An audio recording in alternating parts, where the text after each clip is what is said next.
அனைவருக்கும் அன்பான வணக்கம்.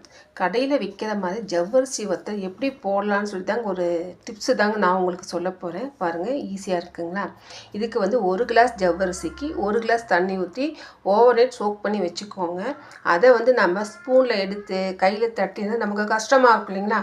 அதுக்காக வேண்டி இது பாருங்கள், இது வந்து ஆவின் டப்பாவோட மூடிங்க. இது ரெடி பண்ணி வச்சுக்கோங்க. இதில் போட்டு 1 ஸ்பூன் 2 ஸ்பூன் உங்களுக்கு வந்து எந்த அளவுக்கு வேணுமோ அந்த அளவுக்கு, தின்னாக இருந்தாலும் சரிங்க, திக்காக இருந்தாலும் உங்களுக்கு எந்த அளவுக்கு வேணுமோ அந்த அளவுக்கு வந்து நீங்கள் எடுத்துக்கலாங்க. இதை வந்து நம்ம இந்த மாதிரி ஒரு மூடி பாருங்கள், இந்த மாதிரி ஒரு மூடியில் இப்படி வந்து ரவுண்ட் பண்ணி வச்சுக்கோங்க. ரவுண்ட் பண்ணி வச்சிங்கன்னா ஒரே ஈவனாக வந்துடுங்க.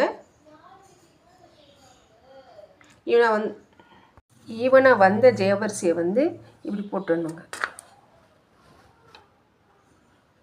பார்த்தீங்களா, அழகாக வந்திருக்கு. இதை வேக வச்சு காட்டுறேங்க. இதை வேகிறதுக்குங்க நீங்கள் திக்காக போட்டிருந்தீங்களா 5 to 8 மினிட்ஸ் வச்சுக்கோங்க. இப்போ இது நம்ம மூடி வச்சிடலாம். இது பாருங்கள், சூப்பராக ஒரே ரவுண்ட் ஷேப்பில் நான் வந்திருக்கேங்க. இதை நம்ம எடுத்து ஒரு 3-4 டேஸ் காய வச்சு எண்ணெயில் போட்டு வறுத்து எடுத்துக்கலாங்க. இதை பார்த்த அனைவருக்கும் என்னோட நன்றிங்க.